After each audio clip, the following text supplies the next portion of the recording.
Bom dia, gente, sejam bem-vindos. Estamos no capítulo 1, iniciando então a segunda carta aos Tessalonicenses. Então, estamos aí em 2 Tessalonicenses, né? Como dito pela maioria. Hoje tá sendo um dia meio tensa. Oxi. Pareceu aqui que o vídeo seria interrompido. Enfim, hoje tá sendo um pouco tenso, eu tô com muita dor de cabeça, eu tô com sinusite, gente. Eu falei ontem que eu tava gripada, né? Não, aí de madrugada, assim, o Espírito Santo me acorda com aquela secreçãozinha na boca e ele fala: você comprou o remédio errado, você tá com sinusite. É isso. Então eu tô um pouco rouca, um pouco com muita dor de cabeça, mas com muitas coisas para fazer, não dava para deixar para depois. Já enrolei um pouco na cama, mas é isso, vamos que vamos. Aqui, esse canal é um canal onde você aqui vai ler um capítulo da Bíblia por dia. Além disso, eu tô com um monte de obra aqui do meu lado, então tem poeira para todo lado e tem barulho. Enfim, gente, mas Marina, não tem necessidade disso. Eu sei que não tem, realmente não tem. Mas se eu posso, eu vou fazer. Né? Eu fiz quando eu tava no hospital, sabe? Durante esse período, eu enfrentei uma crise braba, assim, sabe? Então, mesmo assim, eu fazia. Então, não tem por que não fazer, sabe, gente? Eu não tô prejudicando nada aqui. Claro, eu tô com dor. E a vida com o Cristo, às vezes, é assim. Às vezes a gente faz mesmo sem querer, mesmo com dor, mesmo na alegria e na tristeza, na saúde e na doença, nos dias bons e nos dias maus, nos melhores momentos da vida, onde eu tava viajando, mas também nos momentos em que eu estava no hospital. Então, eu me comprometo, eu me responsabilizo muito com esse projeto. É algo pelo qual eu acredito demais da conta. E eu amo. Na verdade, para mim, isso daqui não é um custo, sabe? Um sacrifício, muito pelo contrário. Quando eu tô aqui, eu me sinto fazendo aquilo que me dá vida, que eu esqueço de tudo, sai toda dor de cabeça, todo mal, bate em retirada e eu me sinto fazendo aquilo que eu nasci para fazer, sabe? Que eu amo, né? A gente não é ensinar a palavra de Deus, não é sobre isso. Mas tipo, eu realmente sinto prazer em ler a Bíblia. E quando eu tô aqui, eu tenho vontade de transmitir este prazer às pessoas. Eu sei que o prazer está em você ter a sua própria revelação, em você poder ser alcançado, né? Você entender, você sentir prazer. Mas eu acredito que isso às vezes é transmitido assim por osmose, né? Por uma inspiração, por uma influência, por uma pessoa. Caraca, velho, se ela gosta tanto, se ela tá ali todos os dias, sabe? O que esse trem tem que eu preciso me apaixonar mais por isso? Então esse é o meu objetivo aqui, sem muitas delongas. Na verdade, eu já me alonguei pra caramba. Hoje a gente ainda tem que falar do início aí da introdução de Tessalonicenses. Normalmente, né, a cada livro eu costumo vir aqui dar uma introdução. E naquela minha Bíblia, né, ela já falava ali direto sobre os dois livros. Mas eu encontrei algo aqui naquela Bíblia online que eu também uso, na versão, eu não sei, é a ACF, é Almeida, não vou saber o que é a ACF. Mas enfim, se você tem uma versão ACF, você vai saber. Aí nessa Bíblia online, sempre tem também uma introdução. E eu acho por bem a gente falar um pouco sobre isso aqui. Vai dizer assim, ó. 53º livro da Bíblia e 14º do Novo Testamento, a segunda carta aos Tessalonicenses foi escrita para os cristãos da igreja de Tessalônica, contendo conselhos de Paulo e esclarecimentos de dúvidas. A autoria do livro é atribuída ao apóstolo Paulo, com auxílio de Timóteo e Silas, que é o que a gente vai ler bem no versículo 1. E aí vai falar assim, ó, deixa eu só beber uma água.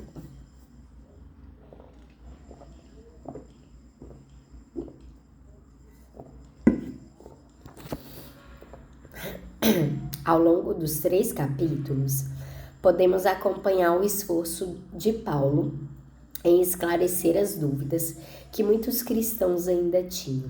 Os tessalonicenses acreditavam que a vinda do Senhor já teria acontecido, e com isso deixaram de realizar seus trabalhos. Assim, Paulo explica a todos sobre o dia do Senhor e o que acontecerá quando ele retornar. Ninguém, de maneira alguma, vos engane, porque não será assim sem que antes venha a apostasia e se manifeste o homem do pecado, o filho da perdição. Isso está escrito em 2 Tessalonicenses 2. Aí vai dizer, o apóstolo aconselha a todos a permanecerem firmes na fé e nos ensinamentos do Senhor, não permitindo que outras pessoas ou doutrinas erradas os influenciassem. E por aí vai.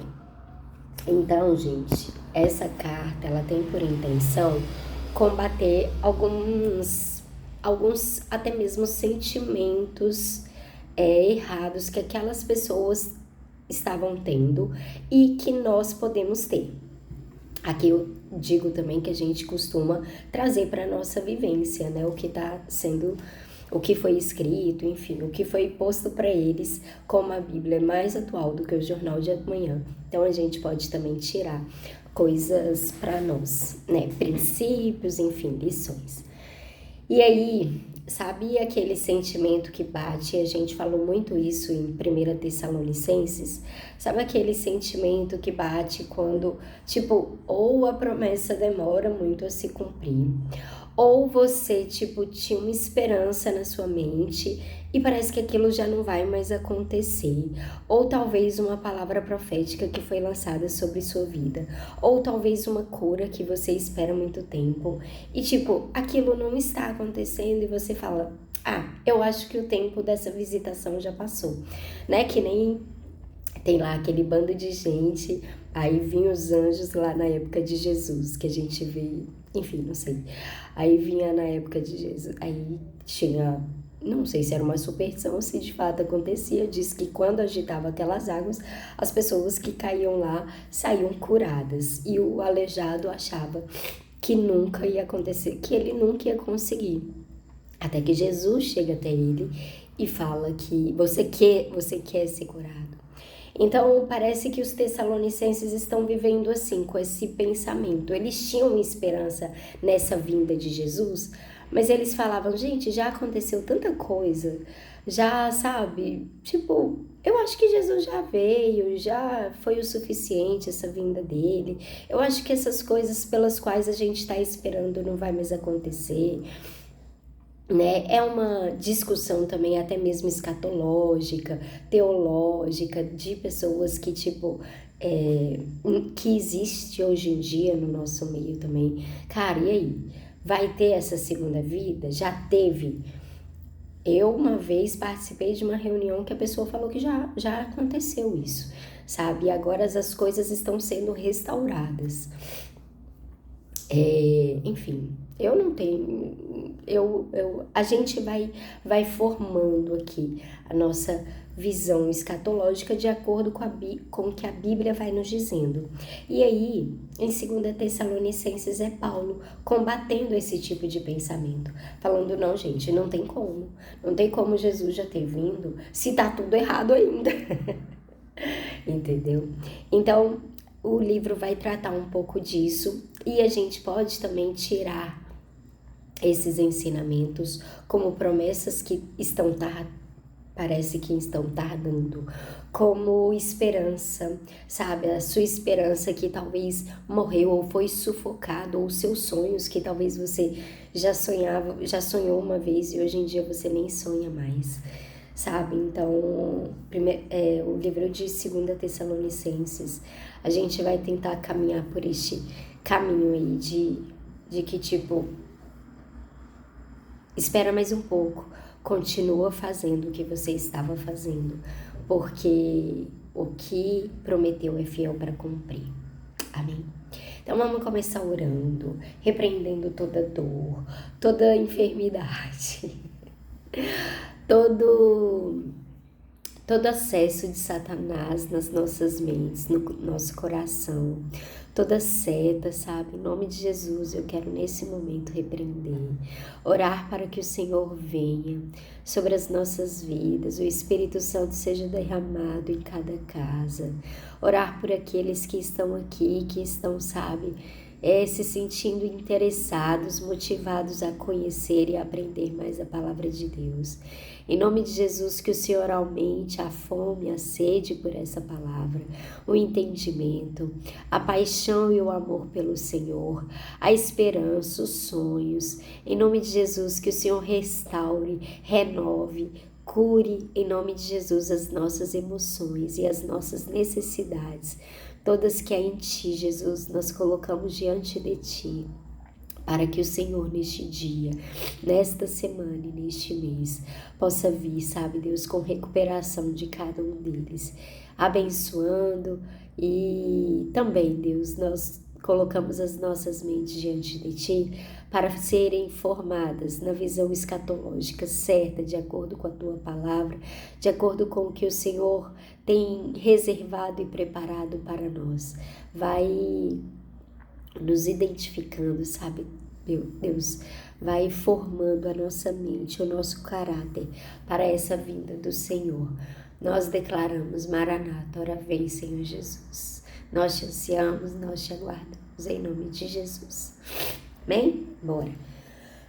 Minha cabeça. Eu, Paulo e Silas e Timóteo.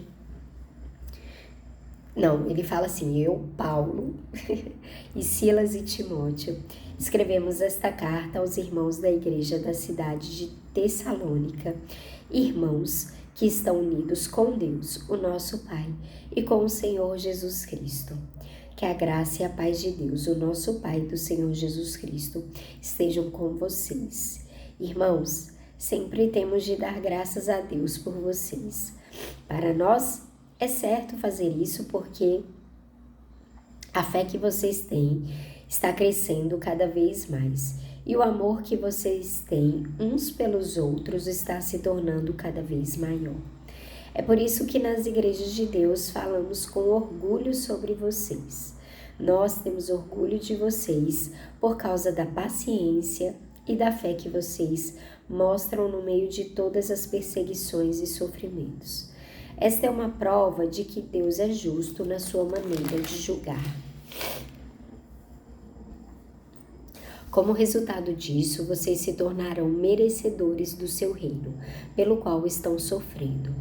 Deus fará o que é justo. Ele trará sofrimento para aqueles que fazem com que vocês sofram e dará descanso a vocês e também a nós que sofremos. Ele fará isso quando o Senhor Jesus vier do céu e aparecer junto com os seus anjos poderosos, no meio de chamas de fogo para castigar os que rejeitam a Deus e não obedecem ao Evangelho do nosso Senhor Jesus. Eles serão castigados com a destruição eterna e ficarão longe da presença do Senhor e do seu glorioso poder. Isso acontecerá naquele dia, o dia em que ele vier para ser louvado por todo o seu povo e para receber homenagens de todos os que creem. Vocês também estarão entre eles, pois creram na mensagem que nós anunciamos. É por isso que sempre oramos por vocês, pedindo que o nosso Deus, que chamou vocês para a nova vida, faça com que sejam merecedores dela. Pedimos também que Ele, pelo seu poder, realize todos os desejos que vocês têm de fazer o bem e complete o trabalho que fazem com fé. Assim, Jesus, o nosso Senhor, será louvado por causa do comportamento de vocês, e vocês serão elogiados por Ele, por meio da graça do nosso Deus e do Senhor Jesus Cristo.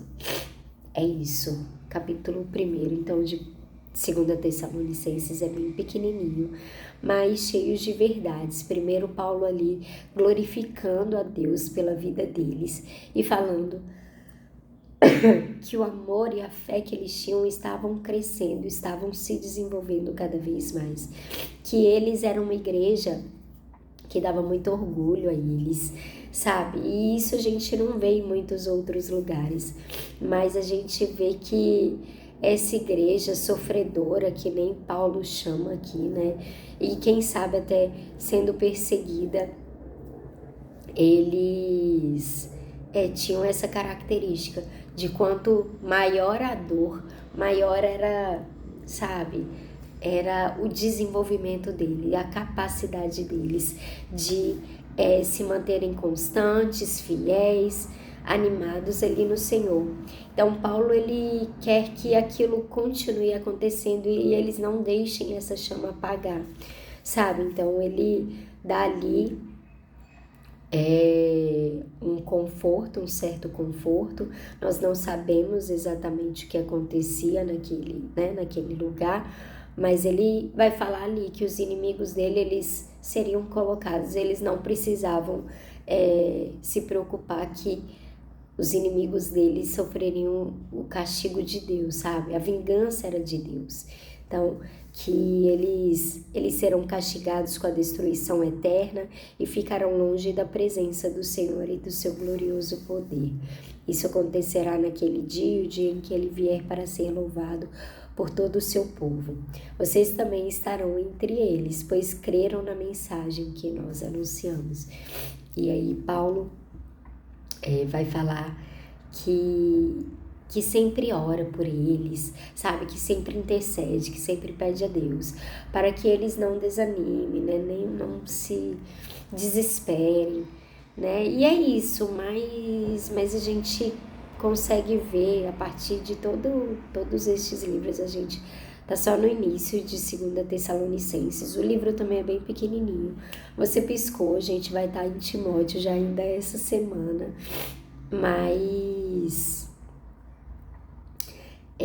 a gente vê que é uma igreja perseguida, talvez, uma igreja sofredora, com certeza, porque Paulo fala isso desde a primeira carta, mas é uma igreja que se desenvolve nesse fogo, sabe, nesse ambiente hostil, né? E eu vou parar de falar que minha voz tá horrível. Amanhã eu vou tentar usar, se eu tiver assim ainda, eu vou tentar de novo aquele microfone que tá me deixando louca, que ele tá muito ruídos, mas enfim. Ai, gente, vamos que vamos para nossa semana, que seja uma semana favorável, e aí cheia da presença de Deus, porque vocês viram aqui uma das coisas que os inimigos de Deus e daquele povo teria, é que eles ficariam longe da presença do Senhor e do seu glorioso poder eternamente. Não tem nada mais castigador do que isso, né? Para nós que sabemos como é bom estar na presença de Deus e participar do seu glorioso poder, ter esperança nisso. Então, é isso que eu desejo para vocês, amém? Deus abençoe, tchau, tchau.